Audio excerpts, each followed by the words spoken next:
Thursday. God, the week is flying by. July 18th. Dave Lochran, Jake Harry. Jake, I'm counting down the days, man. I finally pulled the trigger, finally getting married. We've been together Whoa. for like 7 years now. Been engaged for like 2.5. Uh, Needless to say, I dragged my feet.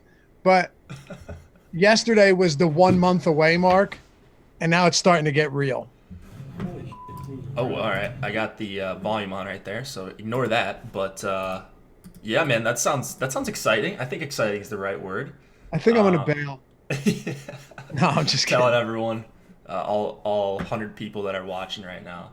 But no, I mean, that's a pretty big choice. No reason not to feel a little nervous, but yeah, man, I'm excited for you. Thanks, dude. The only reason I bring it up is because I keep, every day I mention the date during the shows, and I'm like, oh shit, 1 day closer, 1 day closer. Here we go. But no, it'll be good. Anyway, we've got two slates today, and one of them is a 4 game early slate.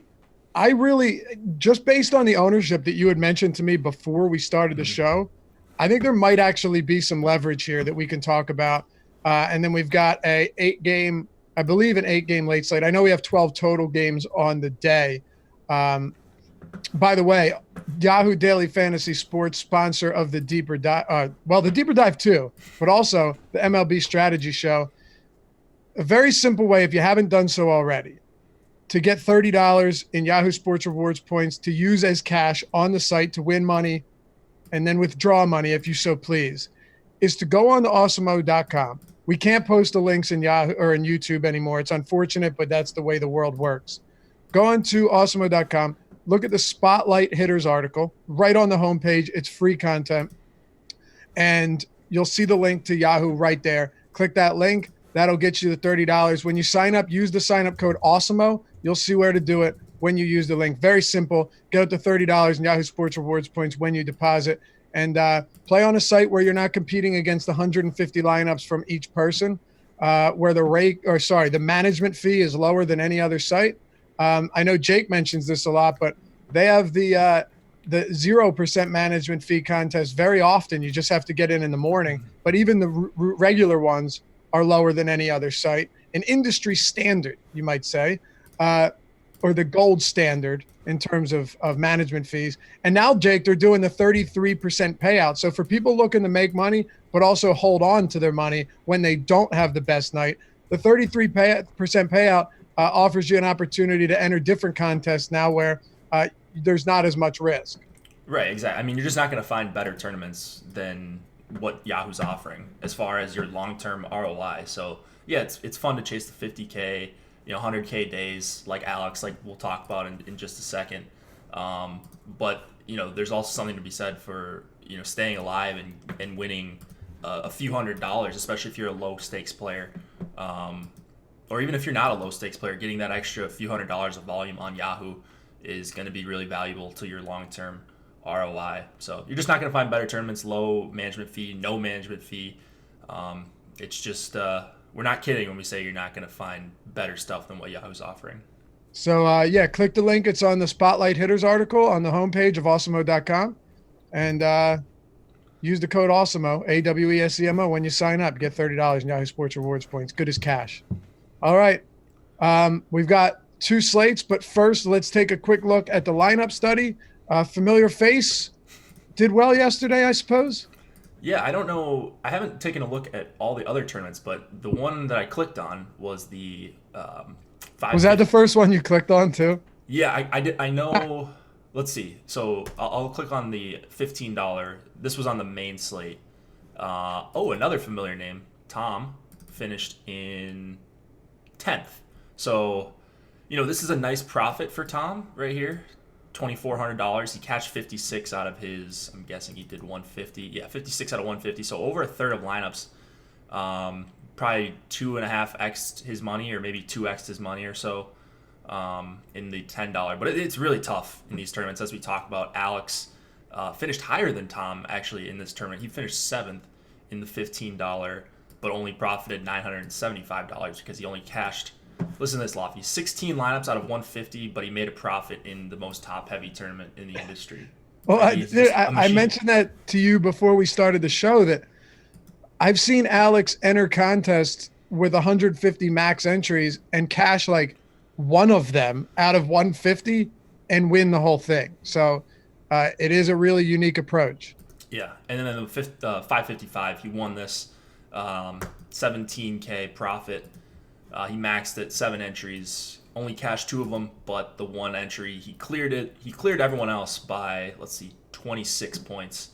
205.95. Second place was 179.95. So let's take a look at that lineup. Was it a Diamondback stack? It was a Diamondback stack. Diamondbacks, Orioles 5-3. It looks like Clevenger, Trevor Richards. D-backs and Orioles, huh?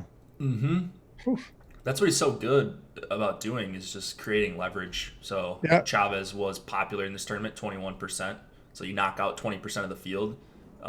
You're still playing the 70% owned pitcher in Clevenger and the chalk pairing, but you're taking out another option that's going to be popular. So with your Diamondback stack that just went berserk. So yeah, his secondary Orioles didn't even do very much, but I'm guessing we don't see a lot of Diamondback stacks in this tournament at all because it's only a 7 max. In fact, I can check on that. It's funny because that Diamondback stack probably would have won after like 2 innings. Yeah. That's how absurd it was. Yeah, all right. So there were 14. Actually, there were 14 Diamondbacks 5-man stacks. So, not They were nothing. very expensive is the thing. Like if you looked at the pricing on DraftKings for Diamondback hitters, it was tough to get to them because it was like they were so similarly priced to Boston and the Dodgers, and I'll even throw the Indians in there. But again, like you said, creating that leverage, what does he say? Pay up to be contrarian is one of those spots that makes it very interesting. Yeah, so he does it as good as anyone else. I want to take a quick look at maybe Alex, Tom, and Shit My Money, Adam. I don't know why I was calling him Shit My Money.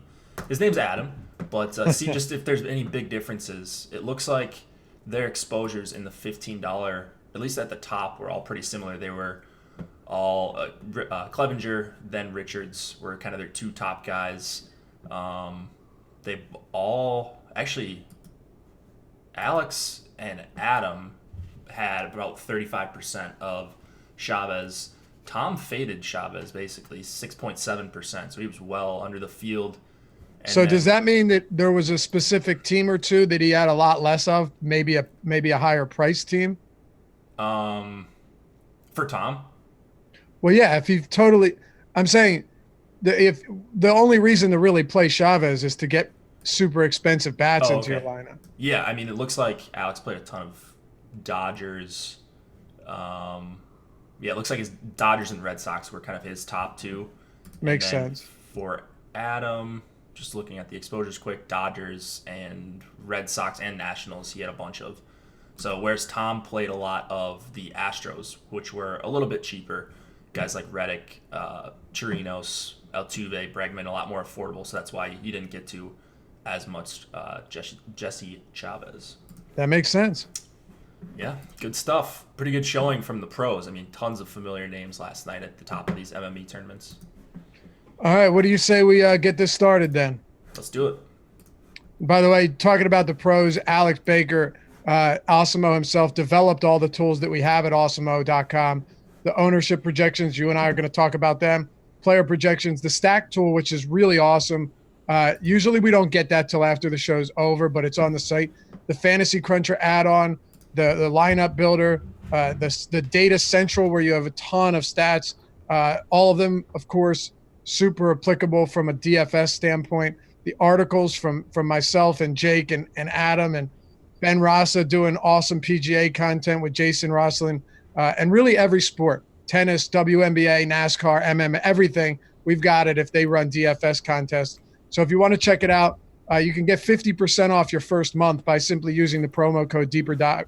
Dude, I gotta get better at that. When it's a 5-time-a-week show and a 1-time-a-week show, it is very easy to get in the habit of things. By using the promo code MLB Strategy, hell, you could use Deeper Dive. It wouldn't matter. It all gets it to the same place. It just depends on who gets credit. But anyway, MLB strategy gets you 50% off your first month. And if you do sign up, say what's up in the premium Slack chat. Be happy to show you around and acquaint yourself with the group and the family that has become Awesemo. All right, that'll do it for that. Now we're smooth sailing throughout the rest of this one. We appreciate all of you for bearing with us, but it's free content. So what are you going to do? Okay, Jake, early slate. You have Nola, you have Sale, you have Caleb Smith, you have Dinelson Lamet. You have some good pitchers on this slate. I guess we'll just go game by game here. It almost feels like a better slate to not go game by game, but we'll do it anyway because that's the format we use. Miami and San Diego. Caleb Smith at home hosting Dinelson Lamet. Again, there's something I mentioned to you before the show. I really like Lamet here a lot, and the reason for that is pretty simple. Paddock was a guy yesterday that very high on, even on DraftKings, just because of the spot and his 30+% K rate against righties. We know the Marlins run out 7-8 righties every single game. But Dinelson Lamet, it's funny. I thought that his ownership was lower based on our discussion, but it looks like he's still coming in around 31%. Still way lower than Brad Keller and Caleb Smith, and of course Chris Sale. But here we have it. So Dinelson Lamet against the Marlins. He is a great pitcher versus righties. Lefties give him a boatload of problems, but if you could dream up the best possible matchup for Lamet in Major League Baseball, it would be this one against the Marlins. Couldn't be a better spot for Lamet. The question is, can you play Lamet not necessarily over, but instead of 10K Chris Sale? So it's going to depend on whether or not we think Sale's broken. Basically, that's what this slate depends on. Can you play him with Chris Sale? You could, but the only issue with that is it being a 4-game slate, you're really handcuffing yourself with what you can do. At least I would think so. I haven't started building a ton of lineups, but that's actually interesting. Maybe we could take a look at that. Yeah, absolutely. As we go. But no, go ahead. Oh yeah, yeah. I mean, he just strikes out a ton of righties. Second highest K percentage on the entire day behind Chris Sale on the slate. Marlins K about 25% almost versus righties with this active roster. Maybe they put out a couple lefties that we're not sure of, likely going to be fringe major leaguers at best. And it's an absolutely great spot. So I don't mind going double mid-tier here on this early slate to get in some of the expensive bats that you might not be able to with Sale. So I like Smith as well, but I have to guess that I'm getting to more Sale than Caleb Smith if I'm going above Lamet. Yeah, I would think so. But, well, you know what? We'll wait till we get there. What are your overall thoughts on Caleb Smith, though? Because he's a phenomenal pitcher. He's got excellent stuff. He really just relies on 3 pitches, but all of them get really solid results. It's not like he has 3 pitches and one of them's good or 2 of them are good and the third one is just a throwaway get me over type pitch. That isn't the case with Caleb Smith. Now, on the other hand, the San Diego Padres are a much more vulnerable offense when it comes to facing righties. I think we could agree on that. But they still have a top 7 K rate against lefties. And the biggest difference is while they still strike out against lefties on their active roster, they walk a ton and they have a 201 isolated slugging mark, which also ranks top 10 in the league. Their 334 WOBA is also up there at top 10 as well. So this is a team that can be dangerous against lefties. And it's not like Caleb Smith has been impervious to allowing power to righties either. Right. So that's the thing. It's one of those spots that I hate to say it, but like boom bust for Caleb Smith because of the walks. He had 5 last game. He's been walking more guys as of late, but he's also been allowed to go deeper. So I think the $9,200 price is warranted. It's just, God, I keep coming back to Sale on this slate. It's going to depend on just how chalky he gets because... Oh, he's going to be chalky, all right. Yeah, like, right now. Super chalky. Like if he's going to push 75%, I think, as people start to build their lineups, especially if that total increases for Boston more. So right now it looks like Smith is the third highest owned pitcher on the slate behind Sale and another guy we'll get to later with Dinelson Lamet coming in fourth. So Smith not going under owned. If I'm looking at these ownerships correctly, it actually probably makes sense to play Sale with one of Smith or Lamet. So maybe that's going to be a really popular pairing. So maybe not as difficult as I imagined, just paying over 19K for your pitchers here. So, right, and that's why I mentioned earlier, like it may have been like we could have covered this slate without going game by game because we're already jumping. You have to jump around, right? Because if we don't put it in context, it's not helping anyone.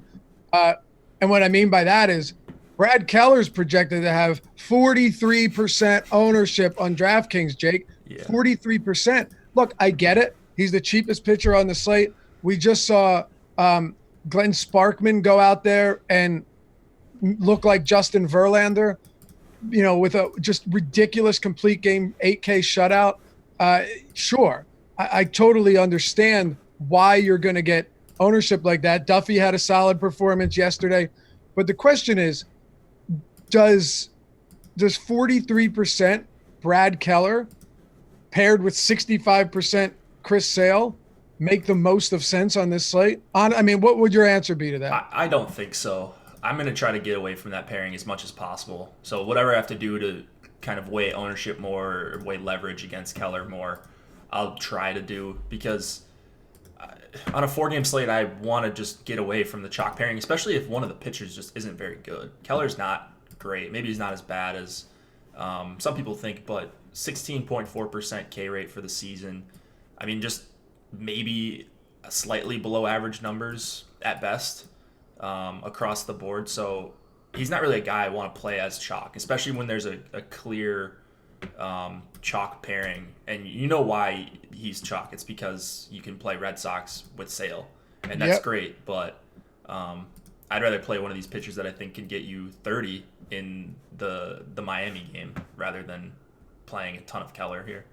It just feels like if you go Sale and Brad Keller, you're going to be lockstep with like 80% of the field. Yeah, that's great, and if it works out, that's great. But I'll take my chances on a higher upside arm, and I think there's going to be some value bats. These are day games. We're going to see some different players in the lineups. So as far as hitting goes, Jake, I do have some interest in some of these righties for the Padres. Now, not as a stack, and Caleb Smith has allowed only 2 this season of his 15 home runs at home. So he's just been significantly better at home in the power department. You look at it, his last 4 road games are 2 home runs, 3 home runs, 2 home run, 1 home run, and then another home run. He all of his power has come outside of Marlins Park. So I think that helps him mitigate some of the power here. But you do have some legitimate power in this San Diego team. Mm-hmm. And it's outside of Tatis, it's not overpriced. So I'm not opposed to, a one-off or maybe 2 bats hoping to get a home run or 2 out of them, because I do think it's possible. Yeah, and I'm looking at the ownership projections on DraftKings. It doesn't look like any of these Padres bats are overly chalky. Mejia is getting popular because he's a $2,700 catcher. Who knows if he's going to be in the lineup? Actually, he's not in the lineup, so it would be Hedges, actually. Hedges is going to be chalky, $2,600. But outside of him, everyone else below 20%, which is pretty good on a 4-game slate. Reyes, Machado, Renfroe, 3, 4, 5 is kind of where I want to make my living here on the Padres. So I like the call on the Padres bats if you're not getting to Smith. All right, let's move it on to the next game. Aaron Nola, Ross Stripling. Nola recently, Jake, has been spectacular. This guy got off to a really rough start this season. And if you want to talk about a complete 180, the turnaround here has been really outstanding. And you're seeing like his last 6 or 5 starts, 8 innings, 7 innings, 8 innings, 6 2/3, 6 innings, 1 earned, no earned, 0 earned, 1 earned, 1 earned, and then strikeouts 9, 6, 8, 10, and 10. And A few of these have come against teams that are not bad offenses. Washington, the Mets twice, they've been okay. At Atlanta, Mm-hmm. and then, of course, Miami. I'm not, of course, suggesting that Nola should be in lineups ahead of Chris Sale, but I want to at least talk about it because if there was ever a massive ownership discrepancy between two high priced pitchers, it's Chris Sale at 65%, Aaron Nola at 10% on DraftKings. On FanDuel, Chris Sale at 45%, Aaron Nola at 6%. Now, mind you, Sale is cheaper than him. So, of course, we understand why that would be the case. But is this matchup just too scary for you to get any Aaron Nola? It, of course, will depend on how many of these Dodgers regulars are in the lineup.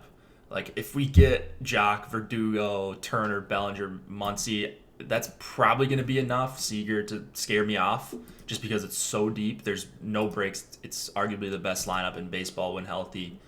But these are ace-level numbers that Nola's putting up. And Sale's going the complete opposite way. So if we're just going to disregard Nola and he's going to be a fifth of the ownership or even less than a fifth of the ownership of Sale, then I'm going to be over on Nola, even though he's not going to project quite as well because he's a dog and because Sale is a massive 320 favorite.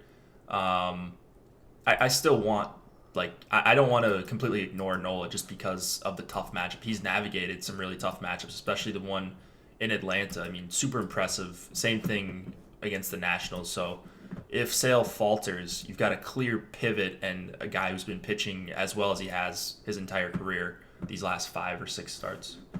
Yeah, and look, you and I would agree that on paper, Chris Sale is clearly the right play. For sure. There's no two ways around that.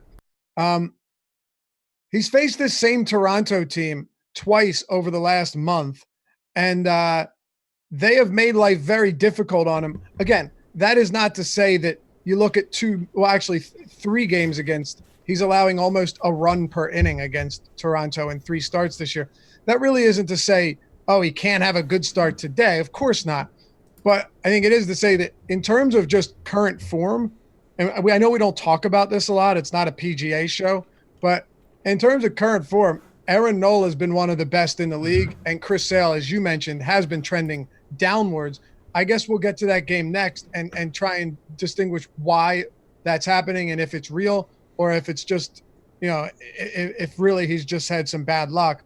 But let's first just talk about batters in this game, unless you have any interest in Ross Stripling, which might be the case. I don't know. Where are you at on Stripling? I'm just Stripling's whatever for me on the slate. 7,700, not quite a pivot off of Brad Keller, just different price ranges, and he's kind of too close to Lamet for me to think that I'm going to get a lot of him. And he's got a tough matchup against Philadelphia as well, just a patient team, a team with power, speed, all that. So I'm okay with whatever Stripling I get. He's not an option that I'm like super excited to play here. And I do like Harper and Real Muto especially. 4,700. I think that's going to be tough for a lot of people to get to. $4,700 catcher on this slate with people paying up for Sale and one of Lamet and or Caleb Smith. Yeah, I agree. 4.5 run total for the Phils, 4.6 for the Dodgers. Both of them have come down since the line opened. And I mean, look, there's 2 good pitchers. I guess the only thing I would ask you though is, assuming this is your routine Dodgers lineup with all that lefty power, as good as Nola's been, he also has been pretty prone to home runs at times this year. Even I've been very high on the Dodgers every game in this series. Citizens Bank Park plays great for home runs. They have massive power. It's a favorable park shift for them, and the temperatures have been insanely hot. It's going to be 87 degrees at first pitch, humid as well in Philly. Like, do you see yourself getting to any Dodgers just as a completely off the board play here?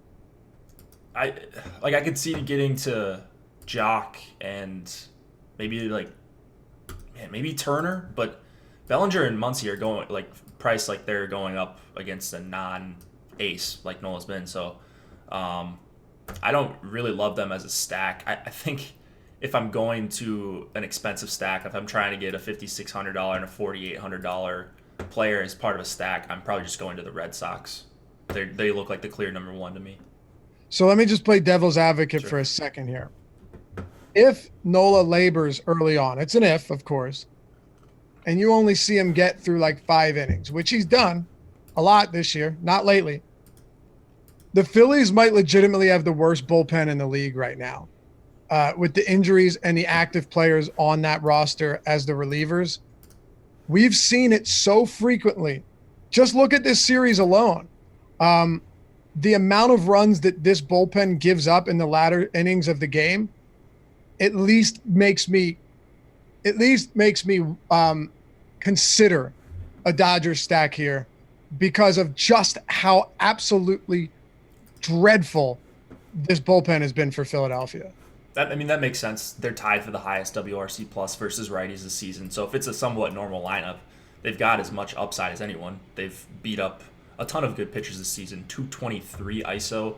That's second versus righties this year. I mean, their on base percentage way up there. Everything has been good for the Dodgers as far as against right-handed pitchers and against really everyone. The one thing the chat's mentioning now that I didn't look at is the weather concerns. There might be some here, but it looks like maybe they're coming later in this game. So I don't know. I thought it had cleared up, or was supposed to clear up. But oh, maybe. I mean, yeah, you're local, right? So yeah, I mean, around here, we're good now, but obviously, we can give it a look. Always appreciate when chat hits us with info we haven't talked about. Yeah. But yeah, I mean, I guess it's worth monitoring. We can keep an eye on it. I know it was delayed yesterday and they finished it out. Oh, and weird, the Dodgers crushed the bullpen. I mean, it is like clockwork, Jake. It really is. The Phillies bullpen, by the way, just pulling this up, over the last 30 days, the reason I do last 30 days here is because they've dealt with more injuries. Even guys that they've gotten back are back on the injured list. So over the last 30 days, where does this bullpen rank? Phillies bullpen is okay. xFIP 28th. Home runs per 9, 1.74 home runs per 9. That's really bad, man. Especially for a bullpen. Like, what's the average for a bullpen? I'm sure it's way below what a starter gives. Oh, it's got to be like, yeah. I don't know exactly what it is, but I can tell you that the team in the middle of the road this year, home runs per 9 on the season, is 1.05. That's so bad. So they're nearly doubling up that rate lately. Right, insane. But on the season, they're also 5th worst in that category, 1.24 home runs per 9. So it's just something to consider, like when you're looking at this Phillies team, how bad that bullpen is and how much action you can get towards the end of the game. All right, talk to me about Chris Sale here against Boston. It is a matchup that you would think would be good. A lot of lefties and righties alike have had great results against Toronto. Chris Sale, not so much, but he has a 6.6 run total, a 320 favorite. Toronto, meanwhile, 3.7 implied total. They're plus 250 on the road. Yeah, so this is kind of a head scratcher, like what we saw earlier with Sale. We kind of knew why he started off the season earlier, or at least we thought we knew why. His velocity was down, way down in the second start of the season. It was under 90 miles per hour on his fastball. Then it came back up. The strikeouts started coming back up, and he stopped allowing a ton of runs. Now 3 straight games with 5 earned runs. But everything to me as far as... By the way, 3 or fewer whiffs on his fastball in 3 of his last 4 games. He's had 3 or fewer whiffs, which was a huge indicator early in the season that pitch was not working. Okay, so that I didn't see that. Did you get that from Baseball Prospectus? No, I'm on Brooks Baseball. Oh, Brooks Baseball. Okay. I'm just adding it up in my head, man. Yeah, that's because if you can't get whiffs on the fastball, that's huge for a guy like Sale. But he's still getting strikeouts. So I guess overall, I'm not that concerned as far as him being healthy. It's just the 66% ownership. I don't know that he's warranted that. He's had trouble with this team. It can't help to see a team this many times this early in the season. I mean, we're over halfway through, but This is like the third or fourth time he's seen them. He's seen them recently. They've had success against him, so maybe he's getting somewhat predictable to them at this point. That's more of a narrative thing, but he's 10K. He's underpriced if you just go by his season-long numbers, 34% K rate, by a good margin, the best on the slate. The walks are down. So, like, long-term, I think in this spot, more often than not, he comes through and gets you 25 to 30. So I'm okay eating the chalk on 10K sale. I just don't know if I'm getting to 66%. Yeah, the weird thing is, it's like, even if Sale is becoming predictable, when he's on, it doesn't matter if you tip every single pitch. You're probably still going to have a tough time hitting him. Obviously, that's some hyperbole there, but you know what I mean. Right. When everything's working for Sale, you're just, I don't know.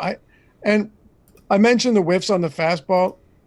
I still don't know how worried I would be about that because he had 11 of them against Chicago, sandwiched in between those games where he had very low whiff rates on the pitch. Is it something to pay attention to? Yeah, I think it is. But at the same time, it doesn't seem nearly as bad as earlier in the year. His velocity has been perfectly fine.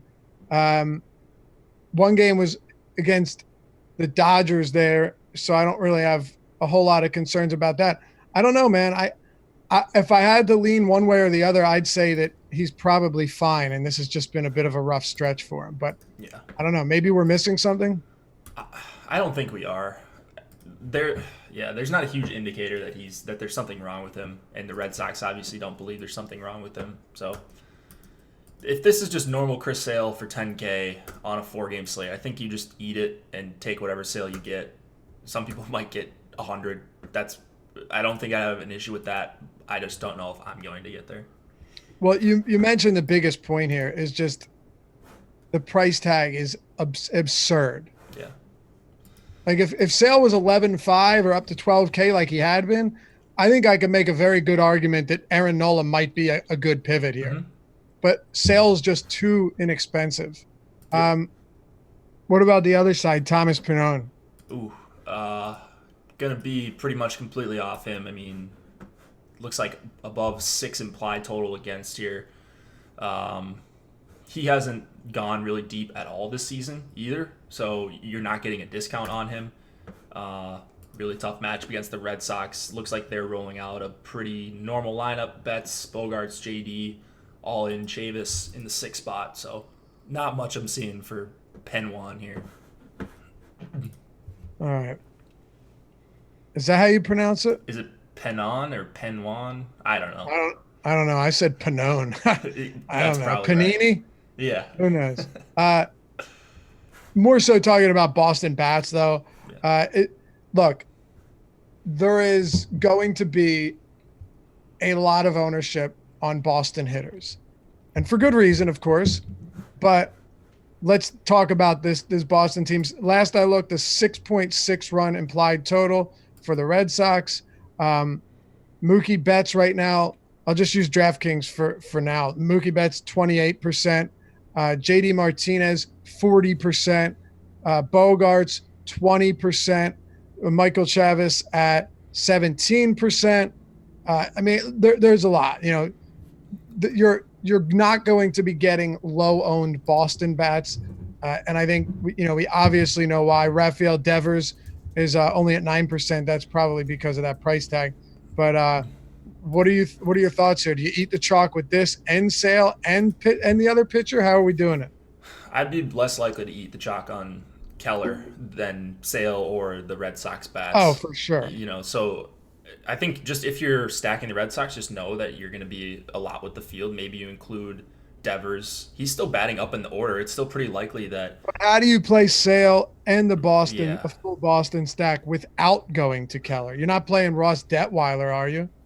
I don't know. I mean, there's probably a case to play him just as a complete pivot, but yeah, I guess that'd be the tough part. You're probably gonna have to leave off one of Mookie or Bogarts, I guess, to get to Devers. So that's gonna be challenging for people, but it's baseball, and he's batting high in the order. He's a good hitter. And he's probably going to see a righty at some point, especially if the Red Sox are pouring it on here. Okay. Any interest in Toronto bats? I have to ask. Didn't the Toronto stack win everything? I think it was the last time Sale pitched against them. Like they Yeah, I they had think like so. 10 runs. That's annoying. Vlad Guerrero's price is stagnant right there. 3,600. We think he's going to be a good hitter, and Grichuk at 4K. I guess those might be two guys I would take as leverage plays against Sale. Okay. Yeah, I mean that's pretty much it, right? It's hard to get excited about a team, no matter how much Sales struggled against them. I generally always side with him in this spot. All right, last one for the early slate. Kansas City and the Chicago White Sox, Brad Keller, Ross Detweiler. We've kind of talked about this throughout the show already. Keller, 5,500 on DraftKings, 43% projected ownership, 7% projected ownership on FanDuel at 7,900. That would be silly. We don't have Yahoo ownership projections because I don't think they have an early slate outside of an all day.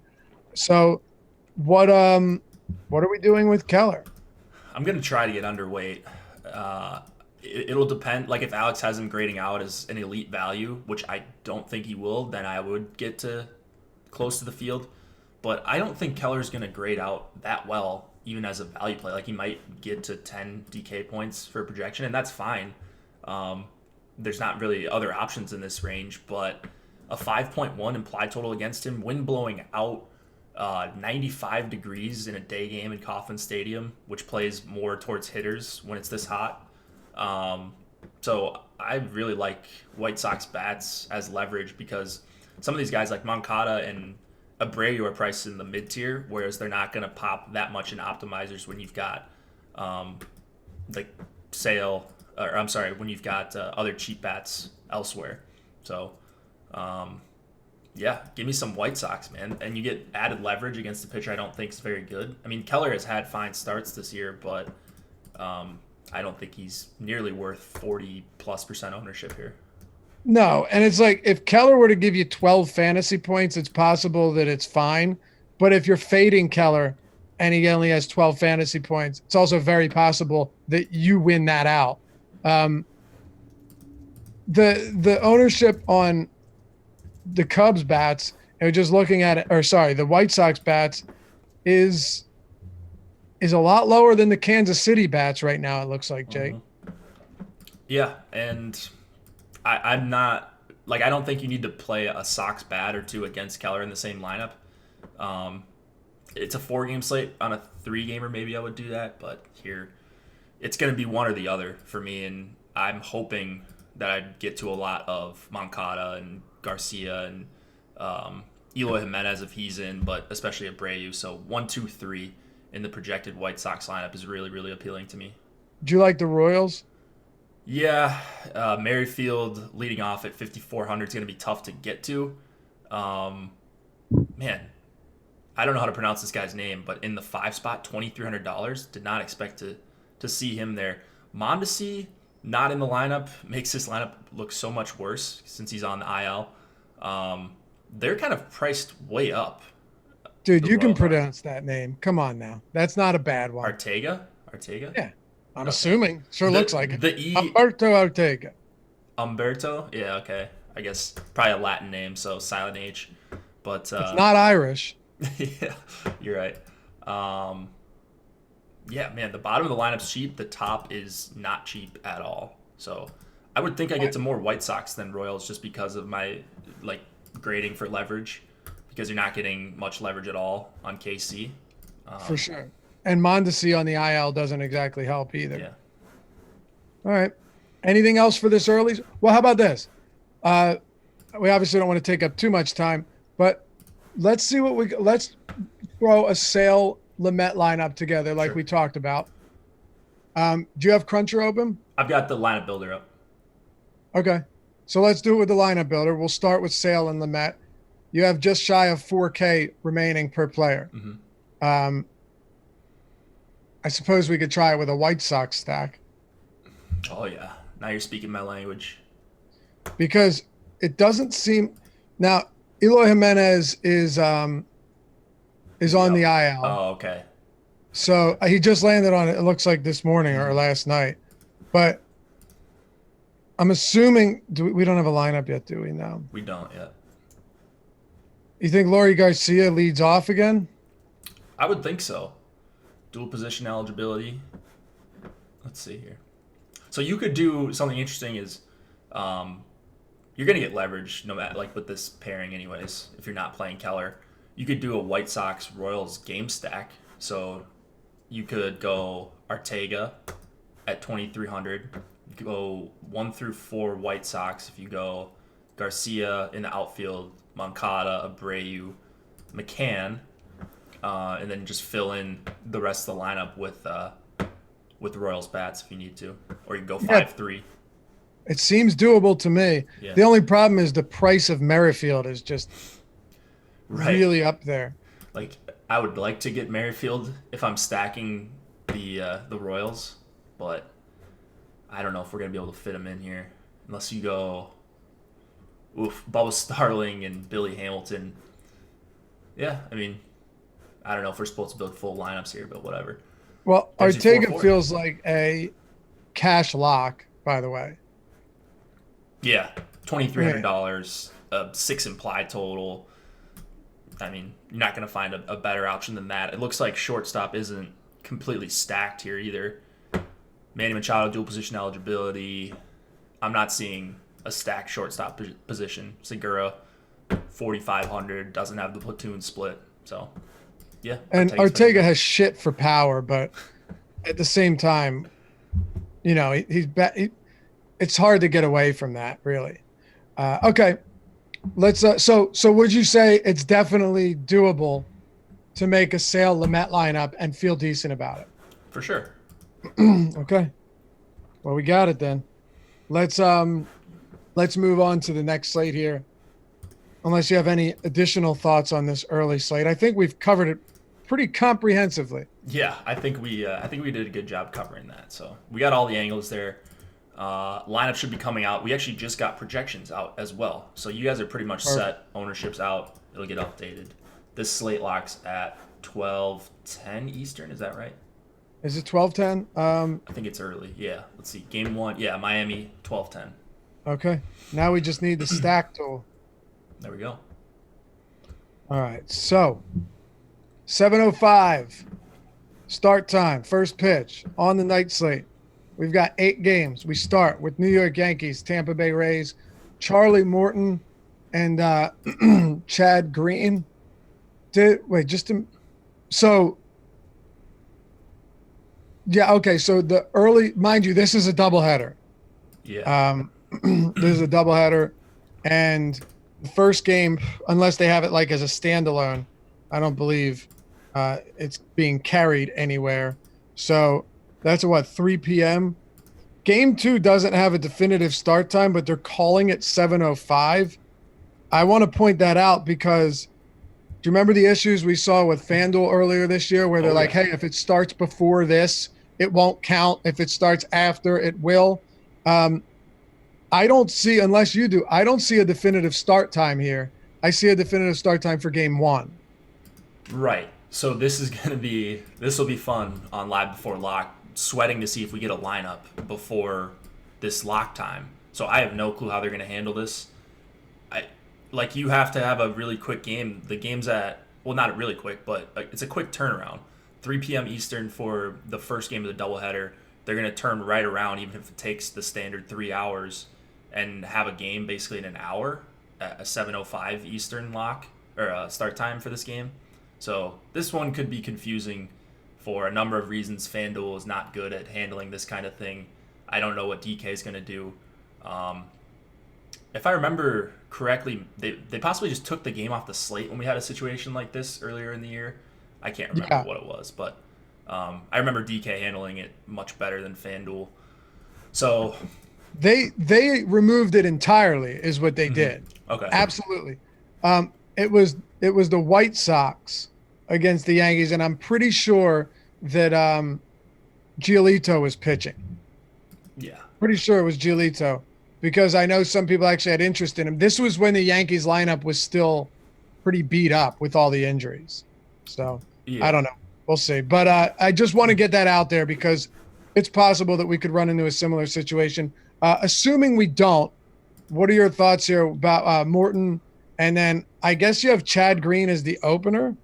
And I'm not necessarily sure if we have a long man. So I don't know. I'm not seeing a clear long man here for the Yankees. It looks like it could just be kind of a bullpen game. Maybe Chad Green goes 2 or 3 innings. And then who knows after that. So I hate targeting bullpen games, especially on decent-sized slates. I'm not seeing any Tampa prices for hitters that are super appealing. So that's kind of a write-off for me, at least as of now. And then against Morton, I know he's not someone you love targeting against, but the Yankees' prices are way too cheap playing in Yankee Stadium. So like Judge, 4,400, really like that. Gleyber Torres, if he's batting 5th for 39, and then Sanchez for 43 stick out as okay values. So that's against Morton, but they're just way too cheap in my opinion. Pretty much all you have on this game? Yeah. Okay. Just keep an eye on this one. Who knows how, like, if it's even going to be there. I agree. Cleveland and Detroit, Trevor Bauer, Matthew Boyd. I mean, it's really, really tough to overlook Trevor Bauer here against this Tigers team. Same Tigers team that he went complete game shutout with 8 Ks against, and then followed it up with not being able to get through 5 innings. Again, not super worried about that. Trevor Bauer's got phenomenal strikeout stuff, and he is a massive, or at least I thought he was, a big favorite here. I only say that because you have Boyd on the other side. But yes, a 207 moneyline favorite. 3.5 implied total for the Tigers. What are your thoughts on Trevor Bauer?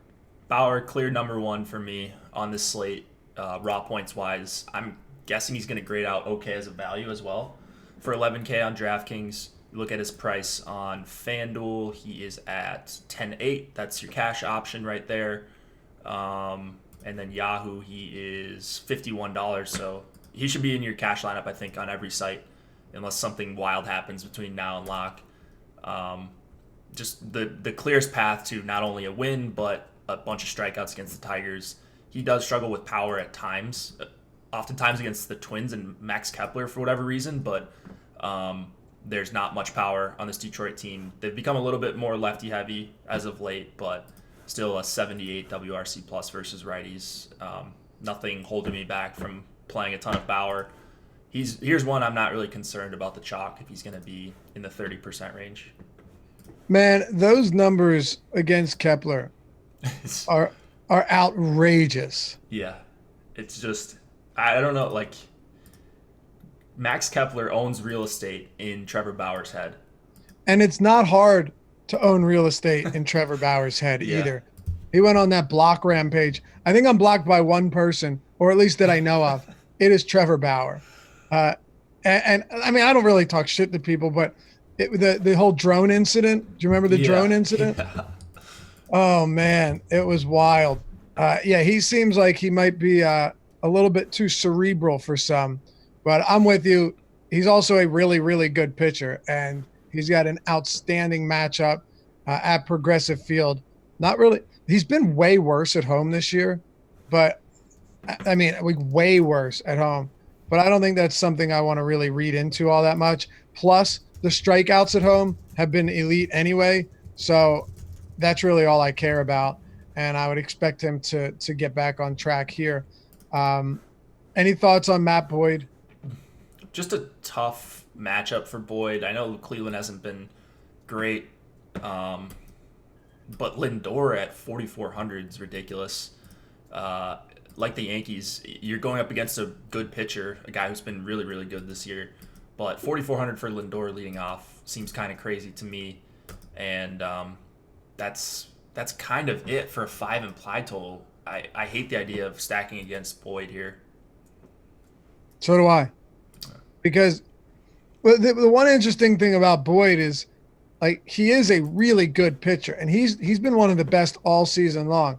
If there's one knock on Boyd, he's got like He's got prime Cole Hamels syndrome, meaning even in his prime, Cole Hamels was really susceptible to giving up multiple solo shots each game.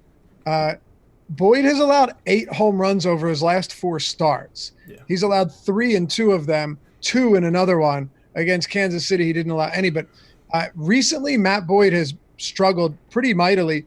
4 or more earned runs in 5 straight starts and 9 home runs over his last 5.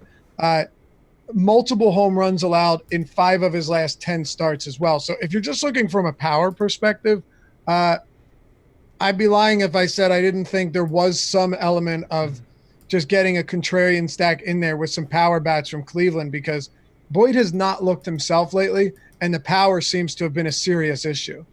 Yep, that makes sense. I think we've talked before about him struggling with power a little bit. That's kind of been his one downfall this season at times. But yeah, I mean, Cleveland, they're just a really frustrating team. Oh, super frustrating. So maybe I've just got some bias against them because they've cost me a bunch of money. But Boyd's still someone I really respect. Outside of Lindor, there's not someone jumping off the page for me here. There's other teams I like better as full stacks. Yep, seems pretty reasonable to me. And as far as pricing goes on these guys, they're you know what? They are cheaper than God. Wow. They are cheap. It's going to be an optimizer play with the 5 implied total and the good weather. And I wonder if they're going to get ownership. Yeah. Lindor definitely will. Mm-hmm. He's 4,400. Mercado's 4,400, but he's also been really good. Luplow 3,800. Perez 38. Carlos Santana 44.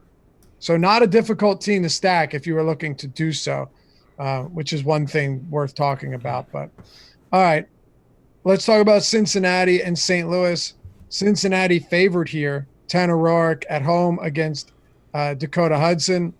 I always check weather at a Great American because, yeah, well, here you go. 92 degrees and humid in Great American. That should make things interesting, to say the least. Both of these pitchers have held their own this year. Dakota Hudson's been more impressive than I thought, especially for someone that really struggles to miss bats. Tanner Roark, on the other hand, been very good against righties. And I had mentioned before last start, I expect to see Roark come back down to earth, especially given those numbers against lefties. I mean, Jake, on the season, listen to these numbers. So on the season against righties, Tanner Roark is you're going to tell me this won't work. Okay, here we go. He has against lefties, a 247 ISO and a 247 X ISO, a 414 WOBA and a 412 X WOBA. So even his expected rates are almost identical to his actual rates, an 8.8% swinging strike rate. Lefties have torched his ass all season long. And I guess the only thing here is the Cardinals don't really have many good lefties, and now Matt Carpenter's on the injured list. Yeah, that's what I was looking at, man. Like, give me a couple lefties. We really want to do the Colton Wong thing for 3,600. Right. I guess almost what we have to talk about is Tanner Roark in play. You know, lefties have been really good against him. Righties, on the other hand, he's been very good against them.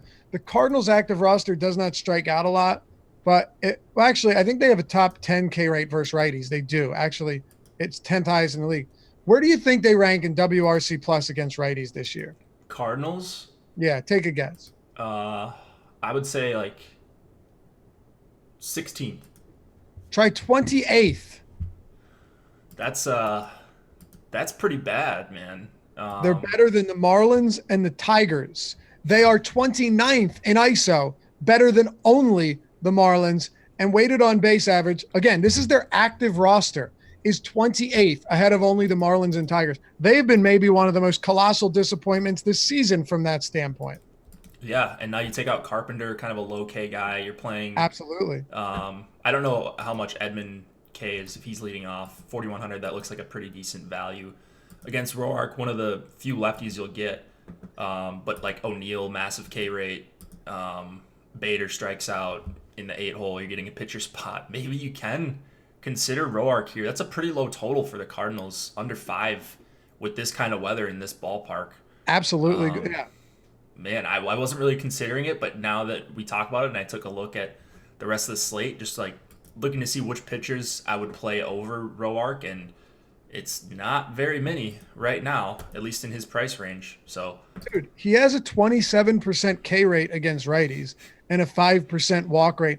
He's allowing less than half a home run per 9, a 101 whip, a 3.3 xFIP, and a .093 ISO. So Roark has been night and I feel honestly, I swear to God, you come to Cincinnati and you suck against lefties and you're good against righties. yeah. Tyler Mahle, Anthony DeSclafani, Tanner Roark, all of them.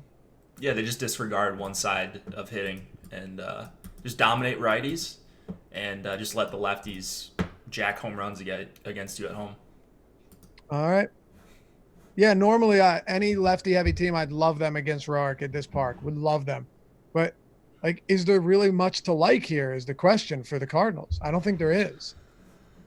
No, not really, man. It's annoying. Like, Tanner Roark in Great American in 90-degree weather, and you can't really advocate for playing at least a full stack. There's probably bits and pieces like Edman, but that's a play that everyone's going to be on, dual position eligibility for 4,100.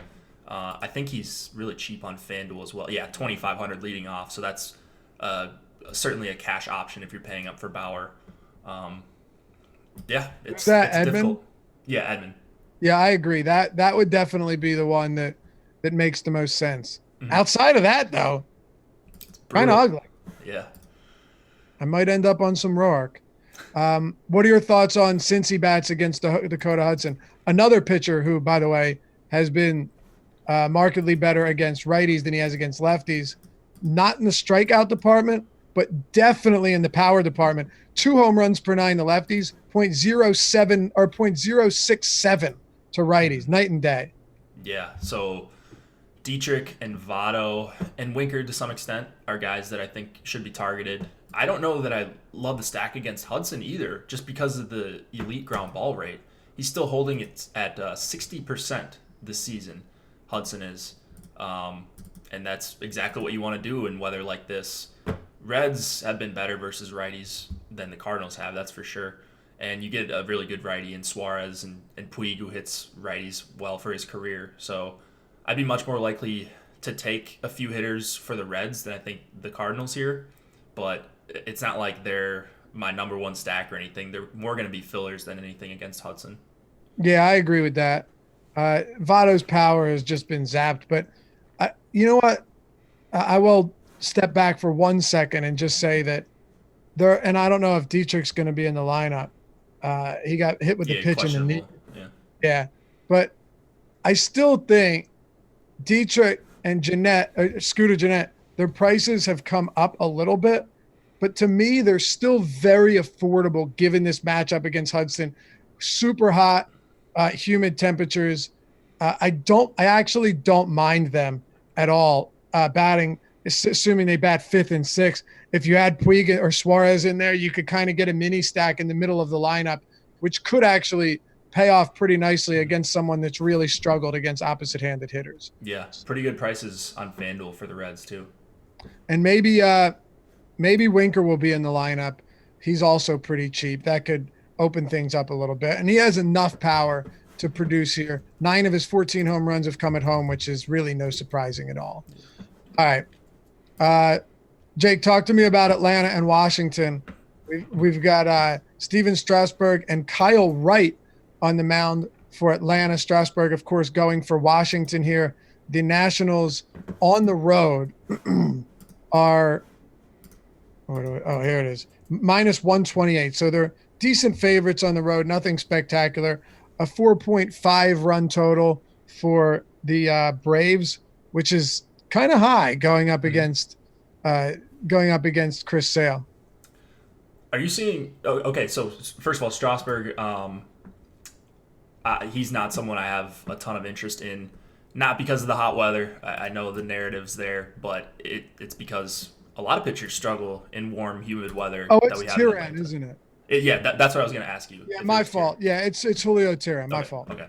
All right. So Strasburg just a little bit too expensive when you got Bauer right there, and then you Wright got, was scratched. I forgot that he was scratched. Oh, was he supposed to go today? I didn't even see Yeah, that. he was scratched. I believe this morning he was scratched or late last night, but he was scheduled to pitch today and was scratched. So that's why I had it still written down as Kyle Wright. Okay, makes sense.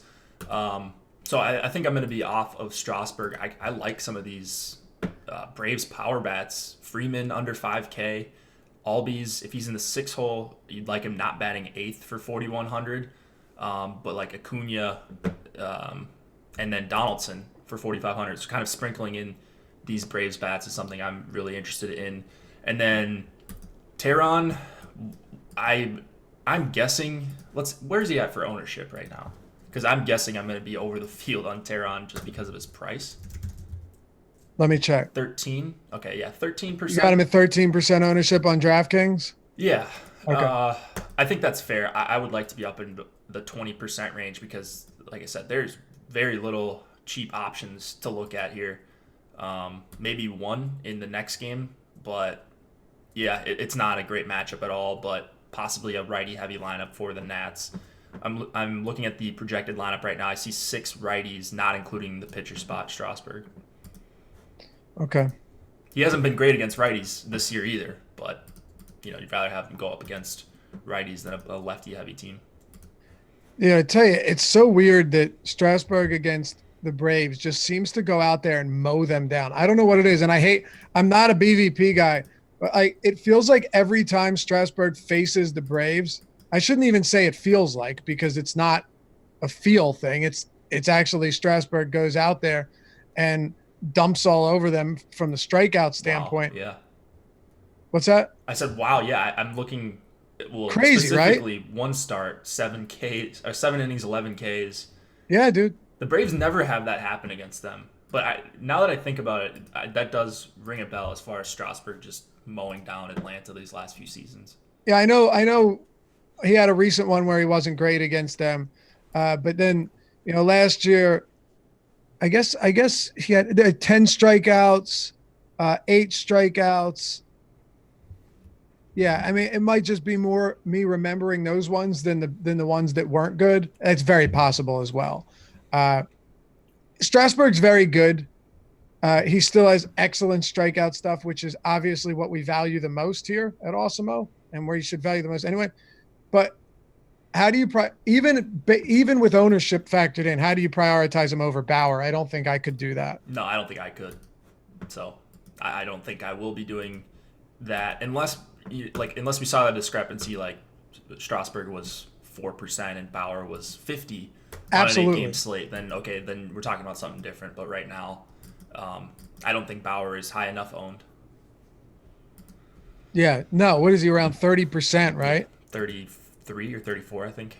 Yeah, I mean there is a big disparity there, no question. But it's still a tough call to make. Okay. Any other hitters here you want to talk about? No, I think.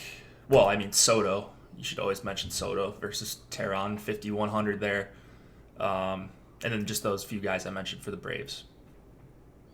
Okay. Minnesota, Oakland.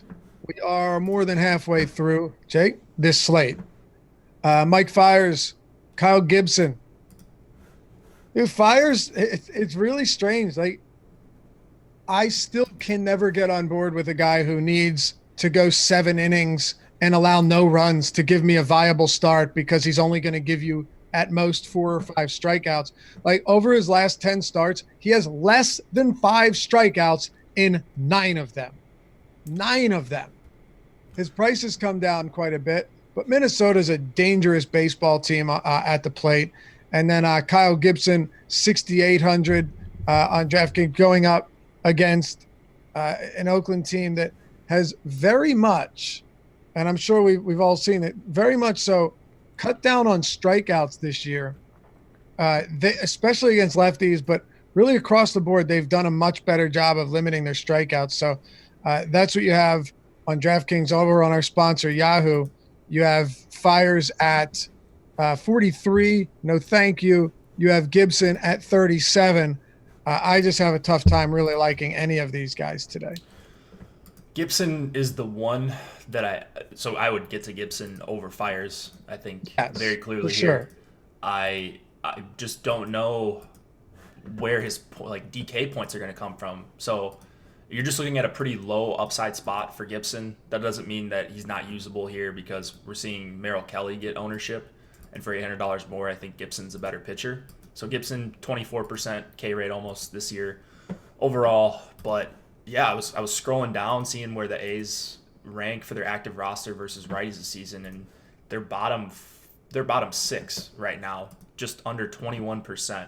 Good power, I mean above average WRC plus, all that. So kind of a tough matchup here for Gibson, and I don't know that I'm stacking against Gibson here, but Chris Davis is 3,500. Maybe he's broken, but I'm still continuing to play him. And Matt Olson for 4,700 really stick out as nice plays for me. And then you talked about Fires. He's a really frustrating guy at times. He hasn't really gotten blown up outside of Oakland this season, but he hasn't allowed a home run in 5 straight starts. That has to change right here, right? This is one of the best teams versus righties that we've seen. You all would sure season. think so. And the Twins are priced down. Kepler 45, Cruz 45, Rosario, Polanco. Their top 4 are all under or $4,800 or under on DK. I might be looking them more on FanDuel where they're kind of relatively priced up. So I love the Twins. I think they're one of my favorite stacks.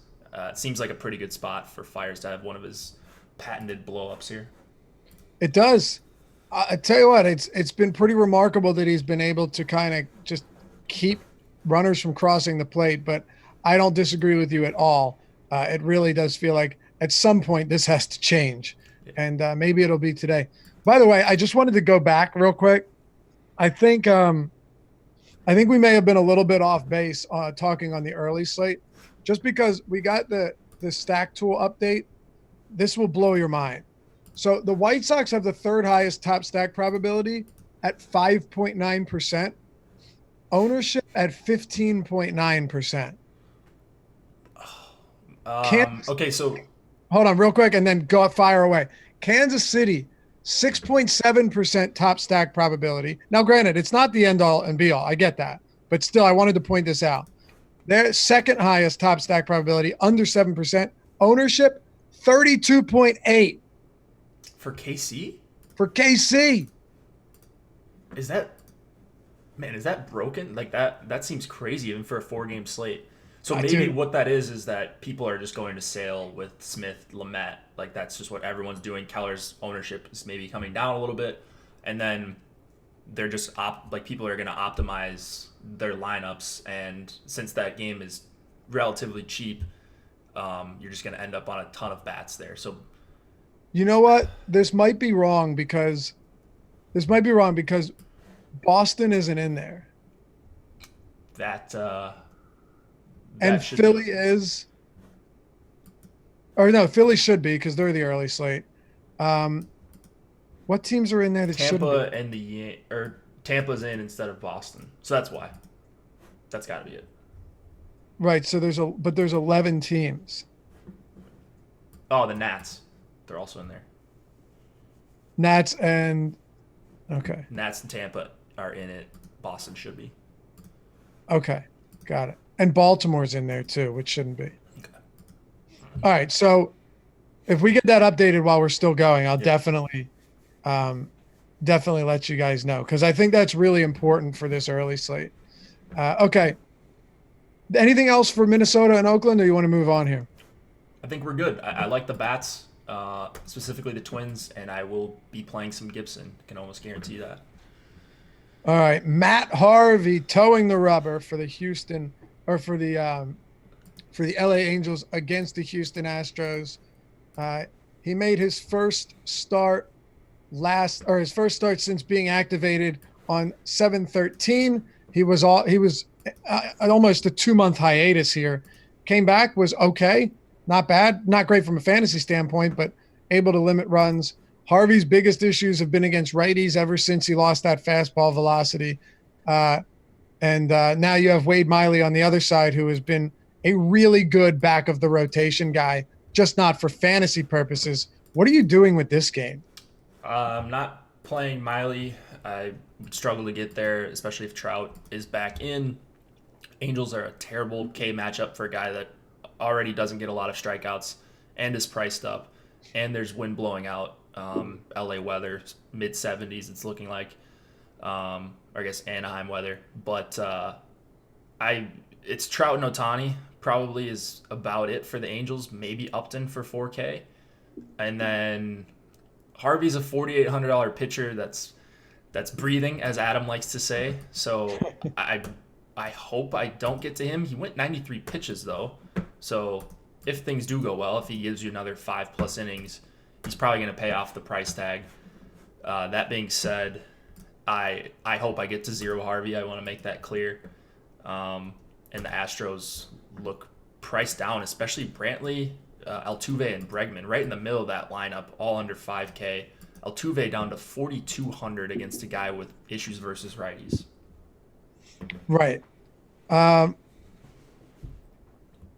right. Let's just for a minute though. Let's talk about these Angels hitters. Mm-hmm. Wade Miley, like I said, I think we'd be lying if we said he hasn't been pretty impressive this year. He's allowed a decent amount of home runs. He gave up 3 last start in Texas. So it's not like he is impervious in that respect, but he has been good. And he's done a very good job of keeping runners off the bases. But this is also a super dangerous Angels team. Where do you have the Angels ranked, if really anywhere, on this slate? And I will point out that before we get into it, the Angels this season against lefties have the 8th highest WRC plus. Their isolated slugging, though, their ISO has not been very good. And actually, no, it hasn't been bad, but it's right in the middle of the league. It's 15th. Their K rate, however, and this is what makes it interesting because they're always going to put balls in play, 16.1%. It is the lowest in the league on the active roster by 1 full percent. Astros have the 3rd lowest K rate. So let's talk about these Angel bats against Miley for a minute. Are you looking at them as a full stack? Because it's hard to. Yeah, it is hard to because it's not like you're getting Pujols for like 3,200. He's 39. Calhoun's lefty for 4,200, probably in the 7th spot. They don't have a super cheap catcher. Kevin Smith is projected to bat 8th for 3,400. So at least on DraftKings, I'm not seeing a ton I like outside of the guys that we're always playing. Well, I don't even know if Trout will be in the lineup. Yeah, and if Trout's not in, then it's pretty tough. I don't know if I'd go as far to say if Trout's out, I would consider Miley, just because they're going to put the ball in play even if they're bad hitters. Exactly. They've done it all season. So it might just be a spot to ignore entirely, yeah. Right.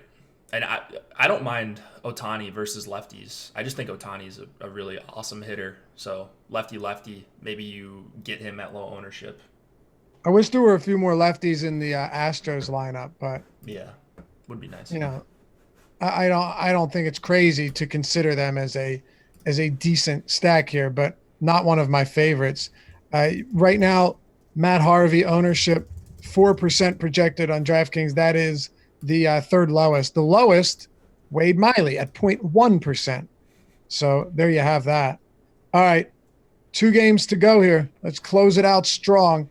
Arizona, Milwaukee, Merrill Kelly, Zach Davies. You mentioned it earlier. Merrill Kelly projected to get some ownership here, 16% on DraftKings. I can't imagine he'll have 2% on FanDuel, obviously a one-pitcher site. And over there on our sponsor, Yahoo, $38 coming in at 1%. So really, Merrill Kelly, the ownership is exclusively on DraftKings. Yeah, I'm not sure. I get the price play for Kelly here, 6K on DraftKings. On the 2-pitcher sites, he's cheap. So that's understandable. I just wonder if people are going to gravitate towards him. Like if he's going to be the guy that projects as the best value for these cheap pitchers. Oftentimes they just get way too chalky, as we saw with Jesse Chavez yesterday. And we saw how that worked out. Now, Kelly's probably a better pitcher than Chavez. He's actually had some really, really impressive starts this season. And I don't know where I've been for the Merrill Kelly 30-plus point games that he's had, 29 and 20 plus, but he's actually been much better than I expected. That being said, it's a really difficult matchup against Milwaukee. The roof is closed, and this is played more as a neutral park when the roof has been closed this last year and change. But you're still seeing a 5.1 implied total for Alex for the Brewers tonight. So I'd like to be on the other side. I absolutely love Yelich and Grandal here. The Brewers are priced up, but I think they're one of my favorite stacks overall when you consider the ownership you're going to get, or the leverage you're going to get on the pitcher. Yeah, I agree with you 100%. They've let me down a lot in what seem to be good matchups, but so does every team, right? Yeah. And Merrill Kelly against lefties, 15% strikeouts. Like that's just not going to cut it here at Miller Park. He hasn't allowed a lot of home runs, but this is one of those teams that can seriously make you pay, especially in a favorable hitting environment. Oh, yeah, I'm sorry. This is at in Arizona, but still, I mean, Chase Field isn't exactly the most spacious parks of all. I would have liked it in Miller, but still have no problem with these Milwaukee bats. Who are your favorites? Yelich and Yelich, Grandal, Moustakas. Yeah. Man, Keston Hiura is 5K expected to bat 7th, and Low Kane is 4,200 expected to bat leadoff. Interesting. What's going on there? Yeah, that's. And by the way, Merrill Kelly's power problems have been almost exclusively against righty. Well, a lot more against righties this year. 1.67 home runs per 9, 4.6 xFIP, and a 202 ISO. So I think you could go lefties and righties here without having to just go with the single-handedness. That would make the most sense, in my opinion. Yeah, I think I agree with you. What about Zach Davies and the Arizona hitters? Davies he's 5,300. He's fully stretched out. He's actually gone over 100 pitches in his last start, and he's getting up to 90 and 97. So he's better. He's a fine real life pitcher, I guess, end of the rotation guy. And the problem is the strikeouts here for Arizona. They're only striking out at 21% versus righties. But if he's gonna go like way less owned than Merrill Kelly, if he's gonna be half the ownership, I'll take me more Davies for $700 cheaper. I don't see that much of a difference in their matchups here. Outside of it is a better strikeout matchup for Kelly, but there is also a lot more power. Okay. Yeah, look, Davies is the type of guy that very seldom is he going to give you any form of strikeouts. But at that price, you're hoping he can give you like 6-1 or scoreless innings with 4 or 5 Ks. If that was the case, you'd be very happy. Oh yeah, I'd be thrilled. Yeah, I just don't know if it will be the case. I guess we'll find out. What's his ownership look like? Under 10 right now. 9%. Yeah. All right. Yeah, you could certainly do worse. I still have. By the way, Tanner Roark is projected to get a lot more ownership than I would have initially anticipated. 26% on. Whoa, 20! Wow. Pretty crazy, right? Maybe people have the same idea as you and myself. Yeah, maybe. I thought I was being sneaky there, Jake. I thought you were too. I was like, oh yeah, I could play Roark at low ownership, but yeah, right. 26. Even 13% on FanDuel. Yeah, I don't know about that on FanDuel. Like, I would just go super heavy on Bauer. I think you're going to be able to find really cheap bats on FanDuel, as you usually are. All right. So, do you want to cover anything else on this one, or should we move to the last game and get out of here? Yeah, let's move to the last one here. All right. Hey, by the way, before you do head out, before we finish it up, if you enjoy the show, you want to help support us at Awesemo, give us a thumbs up, like the video. It helps us out a lot. We greatly appreciate it. Subscribe and hit the notification bell as well, so you always know when we're going to drop new content. Okay. San Francisco, New York Mets, Noah Syndergaard, Madison Bumgarner. Hell, I feel like 3 years ago this would have been a marquee matchup, Jake.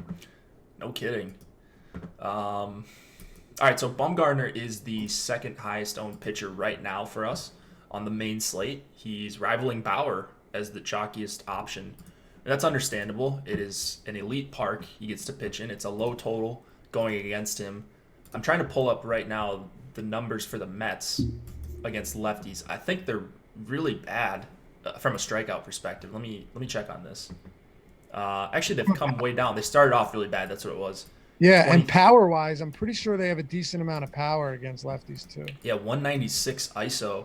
So actually, 340 WOBA, 115 WRC plus. So overall, not an elite matchup here for Bumgarner. It's just a great park that he's pitching in. So it's understandable for 9K. He's someone I've hated on quite a bit over the last year and change, but he's pitching like a really quality pitcher once again. Hasn't had a ton of blowups or anything like that, and above average K matchup. So I understand it with Bumgarner. That being said, I will play a lot of Wilson Ramos for 3,300 and Pete Alonso for 45. I really like those guys as leverage plays. Yeah, I think the Mets have gotten like no respect from just looking at their offense. I mean, they have top 6 marks in WOBA and WRC plus against lefties this year. They really haven't been bad. Strikeouts are slightly above average, so that's good. And they have a 3.5 implied total here, so there's that as well. But yeah, I don't know. It's tough to fall in love with Bumgarner. Now, what about Syndergaard? Do you like him a lot? Let's see, where's he at for ownership? Okay, yeah, always gets his usual 20+%. Always popular.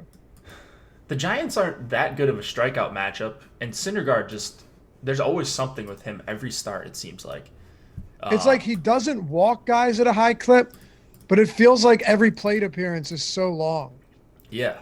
He's had kind of a couple like Noah Syndergaard starts that you would expect from him, 30+ points in a couple starts out of his last 4. I mean, those were against the Marlins and the Rockies. He doesn't have a high floor is the problem. Right. Like, you're seeing a lot of starts in the mid and low teens. And, yeah, he often doesn't kill you, but when he's chalk or one of the chalkier options like this, everybody gravitates towards him. If that's going to be the case tonight, I don't think I'm going to take a lot of Giants bats just because they're not very good. But I don't think I'm getting to 20+% of Syndergaard here. I hear you. Yeah. I'll say this though, he's not like crazy chalk for an 8-game slate. I mean, 20%. He's the 4th highest projected owned player right now. I guess the biggest thing though is, what are you going to play him with Bauer? Right. That's the thing. Like, are you going to? You basically have to use him as a number 1 option with someone in the 7 to 9K tier. And if that's the case, I'll try to find my way up to Bauer if I can, because he's got the massive slate breaking upside as much as anyone can for 11K, whereas I'm not sure that Syndergaard really has that here. Yeah, and just a way better strikeout matchup for Bauer. You know, you look at the K rates here. The Tigers have the 4th highest K rate against righties on their active roster at 25%. You've got to scroll quite a bit to get to the Giants. They have the 18th highest at 21.6%. I agree with you there. Any hitters outside of Alonso that you want to discuss? Ramos for 3,300 as a catcher. I like that as a one-off. Okay. I guess that'll do it. 2 slates up, 2 slates down. Any further advice on this? I mean, we did a bunch as far as the slate working or roster construction for the early slate. Anything else you want to add for this late one before we head out? I just really think I'm going to get to a lot of Trevor Bauer. I think this is one of the better spots he'll have all season. So I'm excited to play Bauer. I'm excited to hopefully watch some of him. And yeah, I guess Milwaukee right now would kind of be my sneaky stack, even though they're not all that sneaky against a pretty chalky Merrill Kelly. All right, that'll do it for us. Thanks as always for tuning in to the MLB Strategy Show. Remember, 50% off your first month at Awesemo.com. Get Awesemo Plus subscription just by using the promo code or the sign-up code MLB Strategy, all one word. Will get you half off your first month. All of our good stuff behind paywall. And again, you want to be a good person, get some good karma. All you got to do is thumbs up the video. Plus, why wouldn't you? Why wouldn't you, right? Appreciate you guys hanging out. It's always fun. We'll be back with you tomorrow on the Strategy Show. Not me, but I believe, is it you and Adam, or Josh and Adam? Josh and Adam. Josh and Adam tomorrow. We got the deeper dive today. We've got the Live Before Lock show coming up after that, and all of the content on the site over at awesemo.com. We will see you back here tomorrow. Good luck today.